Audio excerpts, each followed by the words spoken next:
जय जगन्नाथ। स्वागत करुछि आपनको स्मितास किचन को। आज बनैबा ओडिशार फेमस घरे घरे जहाँ बनाती बहुत स्वादिष्ट एवं हेल्दी साग मुग जहाँकि परिवा संगे आम बनैबा सी भी 1 टू 2 स्पून तेल रे। तो से आपण मूला साग भी नहीं पारती एवं सोरिष साग मु आज नहीं सोरिष साग। तो ताकू मु भल से चुन चुन कर काटी देछि एवं पानी रे भल से धोई नहीं ताकू 2 ରୁ 3 थर आपण भल रे धोई नेबे। देखंतु मु एठी धोई ताकू छाणी नहीं रखिछि। एबे तापई परिबा माने आमे नै जिबा कंधमूल और बोईतालु एवं बाईगण और बड़ी किछि।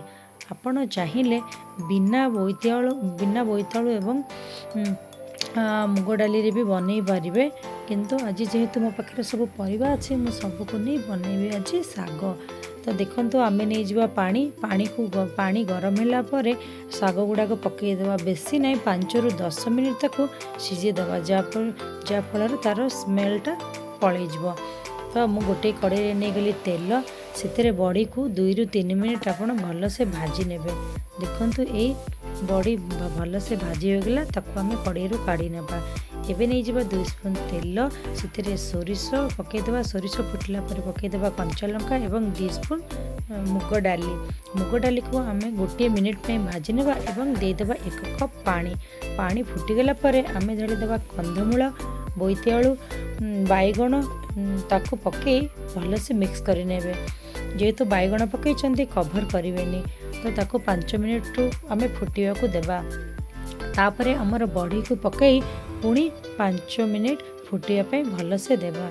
देखंतु बड़ी एवं सब परिबा भल से मिक्स हो गला। एबे आमे सिझेथिबा साग को सेथिरे पकई नबा। आपन को बेसी किसी परिश्रम करने को पड़ोनी एवं भात डाली एवं सहित साग खाइबा भारी भल लगे। तो देखंतु मुझे नहीं गली स्वाद अनुसार लुण एवं चीनी पकईदे आपण कभर को घोड़े नेबे। गैस को सिम कर नेबे।